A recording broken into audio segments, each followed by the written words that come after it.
کیوں کہتے ہیں کہ دعوت یہ بہت اونچا عمل، اللہ سے قرب میں اونچے سے اونچا عمل یہ ہے کہ اللہ کا قرب حاصل ہو جاتا ہے۔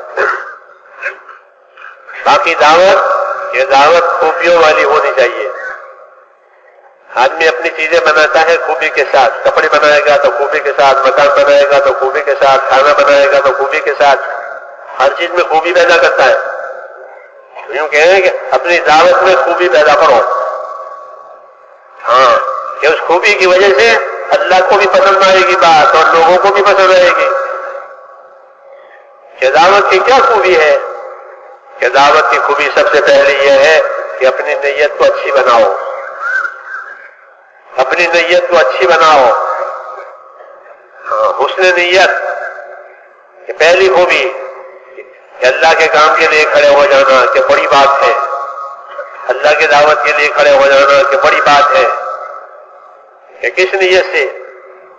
کہ اچھی نیت سے، کہ کیا چاہتے ہو؟ کہ کچھ نہیں چاہتے، اللہ کو چاہتے ہیں اور آخرت کو چاہتے ہیں، بس اللہ راضی ہو جا رہے اور آخرت بن جا رہے، اس کو لے کر کے دعوت میں چلا جاتا ہے، یہ اس کی نیت کی خوبی ہے۔ یطلبون فضلا من اللہ ورضوانا، صحابہ کے بارے میں کہا گیا کہ وہ کیا چاہتے ہیں؟ کہ وہ تو اللہ کا فضل چاہتے ہیں اور اللہ کی رضا چاہتے ہیں۔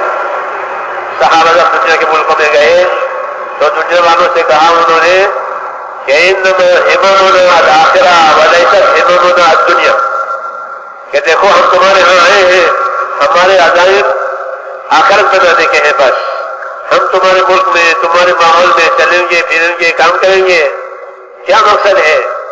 کہ ہماری آخرت بن جائے بس۔ کہ اللہ نے ہمیں دین دیا ہے اور یہ ایسا دین ہے کہ جو اس دین پر آئے گا تو اللہ سے اس کا تعلق جڑے گا، اس کی آخرت بنے گی، ہم بھی اپنی آخرت بنانے کے لیے پھر رہے ہیں۔ نبیوں کی دعوت میں اللہ اور آخرت، کیونکہ اللہ آخرت پسند کرتے ہیں، اللہ آخرت پسند کرتے ہیں، اللہ نے آخرت کو ابدیت دی ہے، آخرت کو ابدیت دی ہے کہ آخرت کی چیزیں ہمیشہ رہے گی، جنت پیدا کرتی ہے ہمیشہ رہے گی، جہنم تیار ہو چکی ہے ہمیشہ رہے گی، تمام نعمتیں تمام نعمتیں جتنی آخرت کی ہے اس کو اللہ نے ابدیت دی ہے، ہمیشہ رہے گی، تاکہ کرنے والے کریں، حاصل کرنے والے حاصل کریں، بچنے والے بچیں۔ اس لیے صحابہ نے فرمایا کہ ہم اللہ کے دین کا کام کریں گے اور ہمارے عزائم کس کے ہوں گے؟ آخرت کے ہوں گے۔ انما هممنا الآخرہ ولیست هممنا الدنیا، ہم تمہارے ملک میں اپنی دنیا بنانے کے لیے نہیں آئے ہیں کہ تمہاری کرنسی بھاری ہے تو کمانے کے لیے آئے ہیں، کہ نہ، اس سے کوئی لین دین نہیں ہمارا۔ نبیوں نے صاحب کہا کہ ہمارا کوئی لین دین کسی کے مال متا سے ہے ہی نہیں، ہمارا اجر اللہ دے گا ہمیں آخرت میں۔ تو نیت کی خوبی اپنی دعوت میں کہ دعوت والا کیا چاہے گا کہ اپنی محنت کرے گا، صبح بھی شام بھی رات میں بھی دن میں، کیونکہ دعوت کا کوئی وقت مقرر نہیں ہے، دعوت کی کوئی جگہ مقرر نہیں ہے، ہر جگہ ہوگی، ہر وقت ہوگی دعوت کی جگہ اور دعوت کی محنت، ہر جگہ ہوگی ہر وقت ہوگی، اس کی کوئی جگہ متعین نہیں ہے۔ جنگل میں بھی دعوت دی جائے گی، حضور صلی اللہ علیہ وسلم جنگل میں دعوت دیتے تھے، نوح علیہ السلام رات میں دن میں دعوت دیتے تھے، اس میں کوئی ہر وقت جہاں موقع ملے گا، کیوں کہ یہ سب کی ضرورت کی چیز ہے، اللہ کا تعلق اور آخرت کا بننا، یہ سب ضروری چیز ہے، اس لیے اس کا کوئی وقت مقرر نہیں ہے اور اس کی کوئی جگہ متعین نہیں ہے، یہ ہر جگہ ہر وقت ہوگی جہاں موقع ملے کہ اللہ کی بات کہے، ہاں، لیکن حسن نیت سے، کہ نیت کیا ہو کہ آخرت بنانی ہے، اللہ کو راضی کرنا ہے، جیسے صحابہ کے بارے میں۔ تو میرے محترم دوست بزرگوں، বলে যে ভাই দাওয়াত যে দিব, যে দাওয়াতের দ্বারা আমার আল্লাহর সঙ্গে তাআল্লুক আর সম্পর্ক কায়েম হবে, আখিরাতের ফিকির পয়দা হবে, আল্লাহ তাআলার ভয় আসবে, আল্লাহ তাআলাকে মানুষ ভয় করবে দাওয়াতের মেহনতের দ্বারা।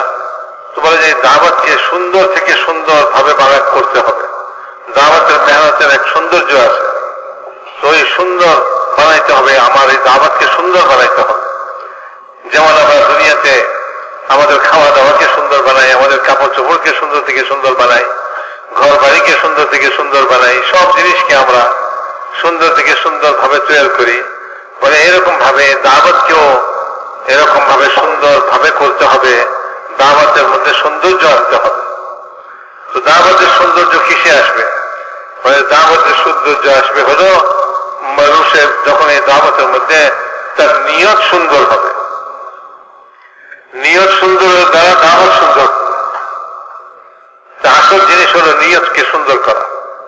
নিয়ত কি বলে যে দুনিয়ার কোন জিনিসের নিয়ত নাই, আমি তো আল্লাহকে চাই, আল্লাহকে সন্তুষ্ট করতে চাই, আমি আখিরাতকে চাই, দুনিয়া চাই না।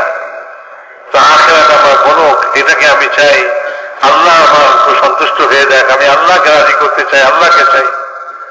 তো বলে যে আল্লাহকে চাই, আখিরাতকে চাই, আর দুনিয়ার কোন জিনিস চাই না। এটা হলো নিয়তের সৌন্দর্য। আমি এই দাওয়াতের মেহনতের দ্বারা আমার নিয়তকে দাওয়াতের মেহনত করব, নিয়তকে সুন্দর করে করব, তা আমার দাওয়াত সুন্দর। সাহাবা রাদিয়াল্লাহু তাআলা মাজমাইন বিভিন্ন দেশে গেছেন এবং দেশ জয় করছেন, সেখানে তারা এই দাওয়াত নিয়ে গেছিলেন। লোকেরা তাদেরকে জিজ্ঞাসা করছে কি উদ্দেশ্য কি?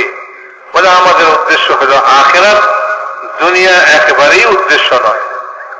তোমাদের ভিতরে চলবো ফিরবো, তোমাদের এখানে খাওয়া দাওয়া করবো থাকবো, কিন্তু তোমাদের এই দুনিয়া লওয়া আমাদের একেবারেই উদ্দেশ্য নয়। আমাদের উদ্দেশ্য তো একমাত্র আখিরাত। আখিরাত সুন্দর হয়ে যায়।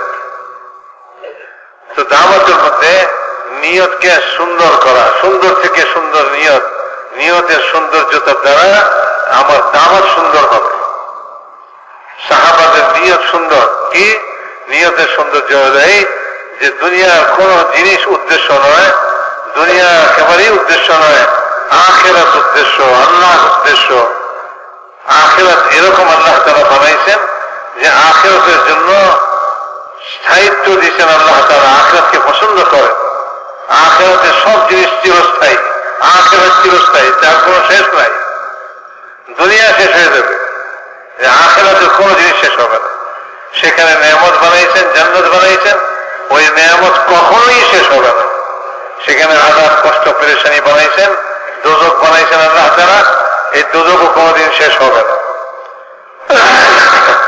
মেরে মহতারাম দোস্ত বুজুর্গ বলে যে এখন মানুষ তার নিয়তকে সুন্দর করে সে তার আখিরাতকে বানায়।